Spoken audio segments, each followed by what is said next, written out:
On today's show, the campaign to end the HIV/AIDS epidemic in the county and the team of people helping to make a difference. We'll also remember Tony Daniels, a respected leader and advocate in Fulton County's HIV community. And later, a look at some incredible works of art and the connection to Fulton County. I'm your Commissioner Natalie Hall, and the district is next.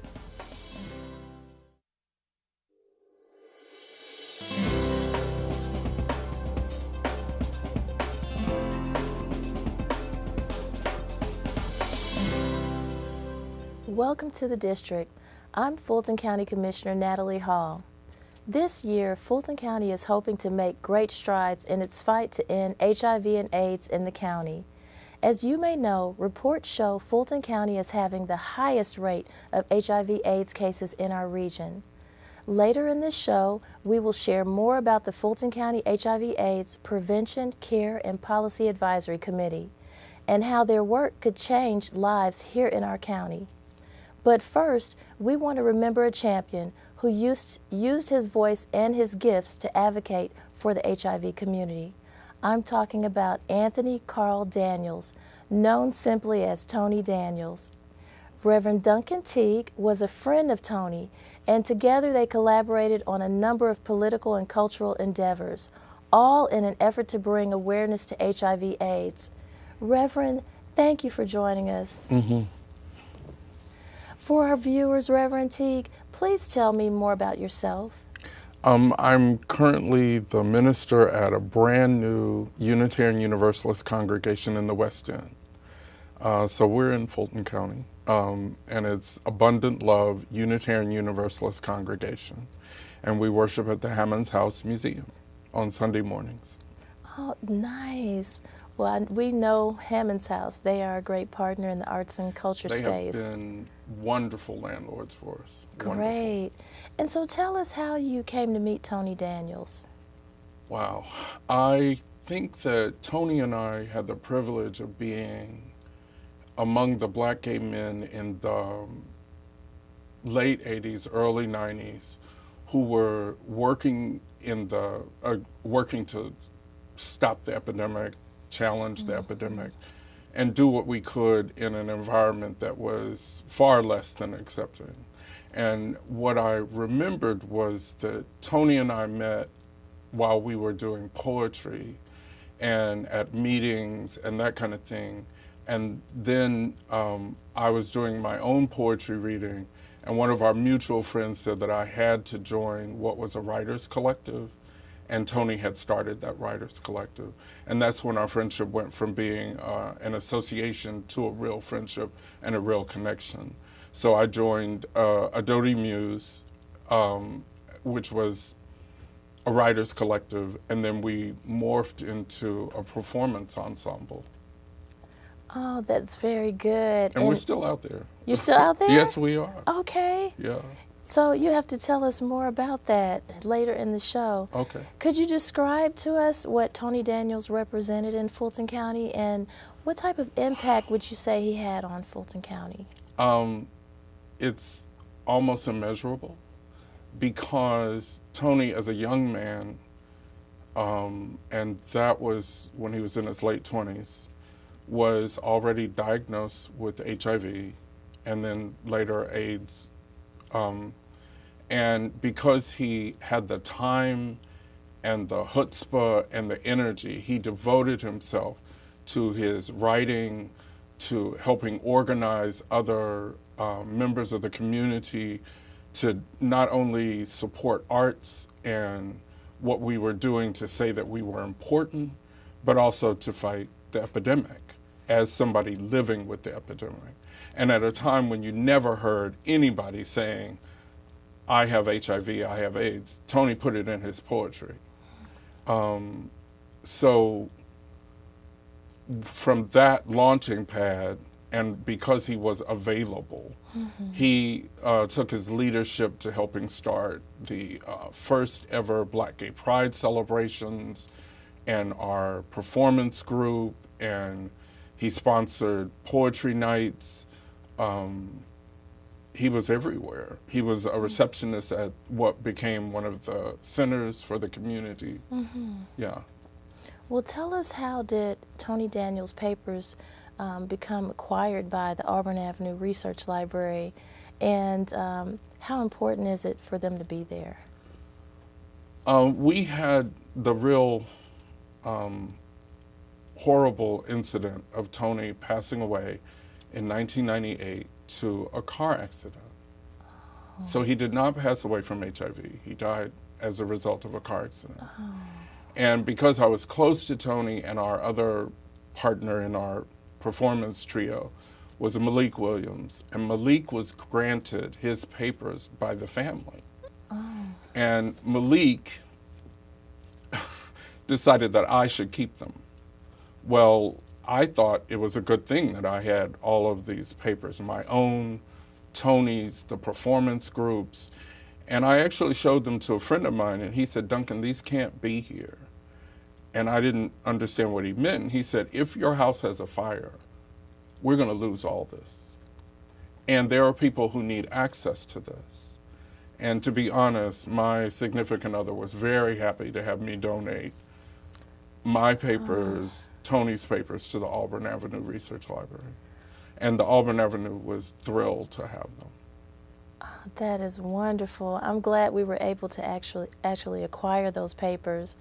And the event, the Tony Daniels, Architect of the Black Gay Mecca, will happen on National HIV Awareness Day. Yes. And why is that important?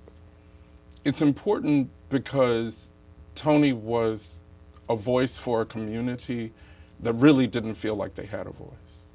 And one of our signature pieces was, "I am a proud Black gay man standing tall with my head held high." I mean, you never heard that at that time. And he also wrote about his HIV status as it was a matter of a fact. It wasn't something he had to be ashamed of. So on HIV Awareness Day in 2019, it's appropriate that we say we're happy to have Tony's work and his writing, and that we're still in the fight. That's wonderful. Because it's not over. That's right, it's not over. Yeah. Well, let's take a quick break, and more with Reverend Teague when we come back.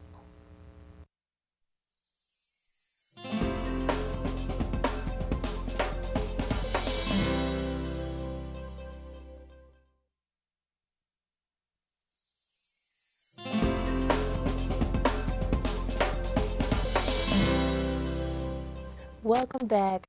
We've been talking with Reverend Don Teague about his friend and colleague, the late Tony Daniels, and the work they did in the fight against HIV/AIDS in our community.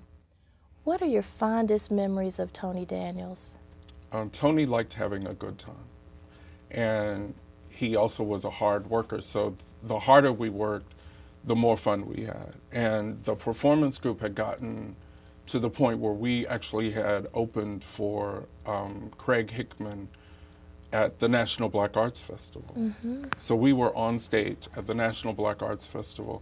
And for Tony, it was significant because he's from Albany, Georgia.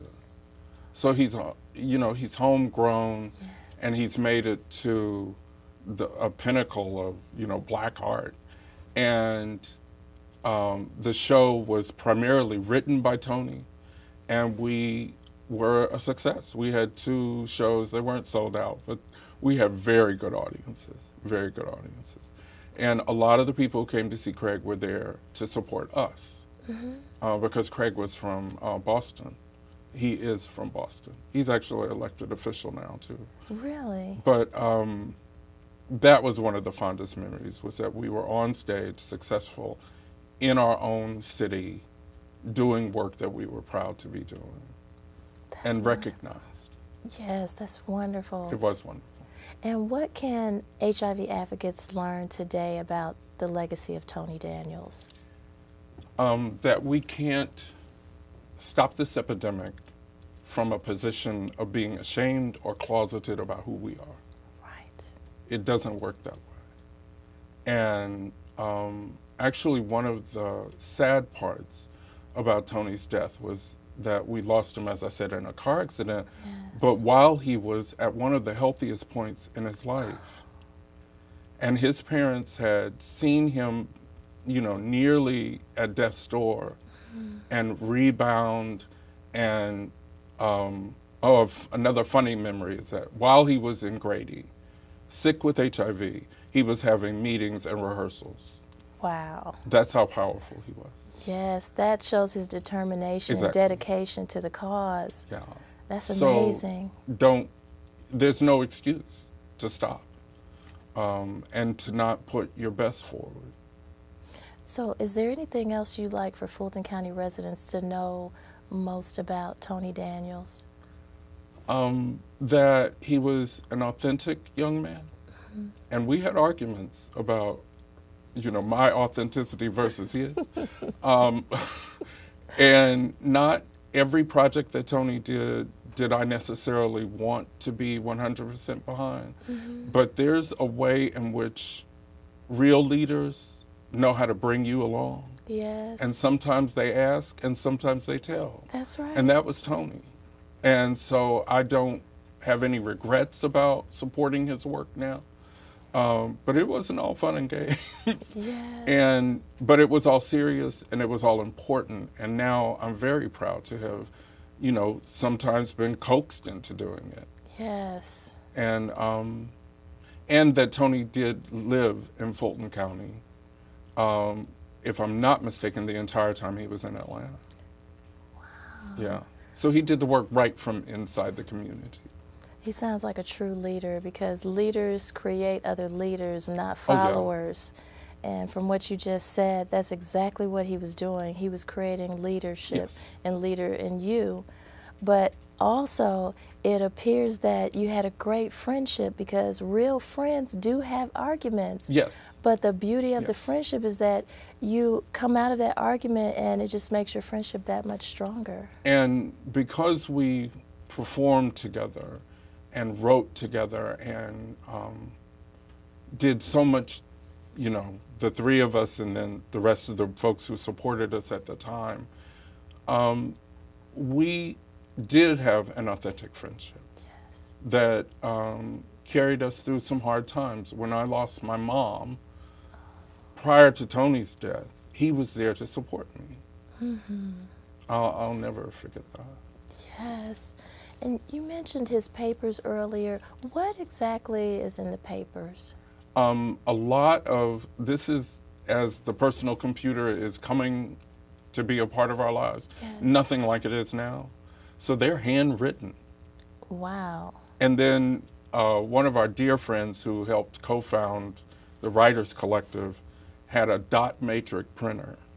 No. And some of your audience will not even know what I'm talking I'm about. old enough to know. But, some of the writing is on dot matrix paper with the little stuff on the side. Oh my gosh, with the little Yes, perforation that you on the had to side. pull off. Yes.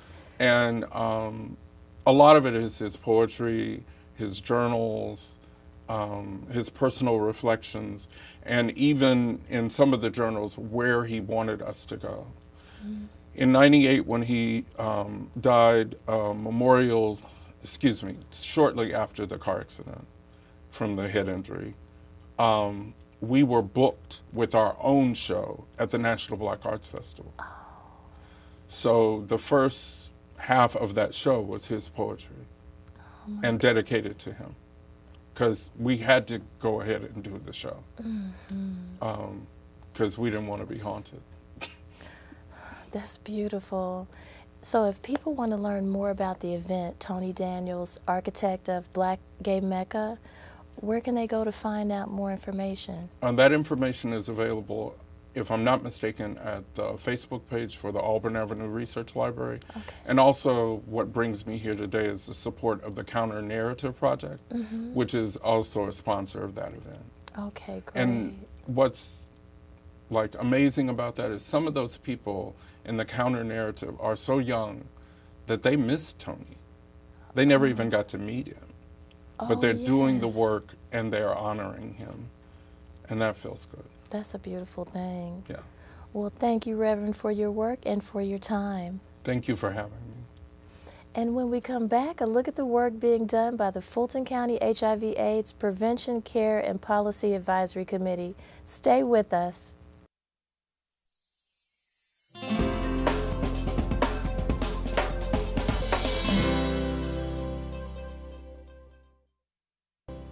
I had the pleasure of addressing the Fulton County HIV/AIDS Prevention, Care, and Policy Committee during their first meeting of the year. This committee replaces the former HIV/AIDS Task Force, but thankfully many of the former members remain. And the committee is responsible for creating and recommending strategies and policies for the Board of Commissioners to consider for final approval. The whole reason this body exists is a plan to dramatically reduce HIV infections and dramatically improve the quality of life for people living with HIV. The strategy to end AIDS in Fulton County. We've seen it in New York, San Francisco, Washington, D.C., other places where they have this. It's had dramatic results, and we need to make sure that that plan gets implemented and updated appropriately here for Fulton County residents so that we can see the benefit of that as well. Reports show Fulton County has the highest number of HIV/AIDS cases in the region, which means the work of this committee is critical. Our charge is really to implement and monitor and evaluate the strategy to end AIDS that the Fulton County Task Force put together. We've had about a year and a half of lag time, and with really nothing going on that front. So now the committee will be working on that. And as this committee continues to do its work, we want you to know that there are many county health services related to HIV/AIDS. Everything from HIV/AIDS testing to the PrEP clinics and the once-a-day pill offerings to combat the virus among high-risk groups. Before we go, I wanted to share with you some incredible works of art. We have art that has been created by over 80 Georgia-based artists. The Fulton County Department of Arts and Culture's Public Art Program launched its Fine Art Acquisition, and these masterpieces are worth seeing. I had the pleasure of viewing 114 pieces of art. A diverse range of art works in this collection. And we're very excited to be able to place those throughout Fulton County so people can see them and enjoy them and be engaged with them. The artwork from this exhibition will be in 14 of the newly renovated libraries throughout the county. That's our show for today. Special thanks to our guests for joining us, and a special thanks to you for watching. Feel free to contact our District 4 office anytime by calling 404-612-8226 or emailing at district4@fultoncountyga.gov, or be sure to connect with us at FulcoD4 on Instagram, Facebook, and Twitter. Until we meet again, I'm your District 4 Commissioner Natalie Hall, and thanks for watching the District.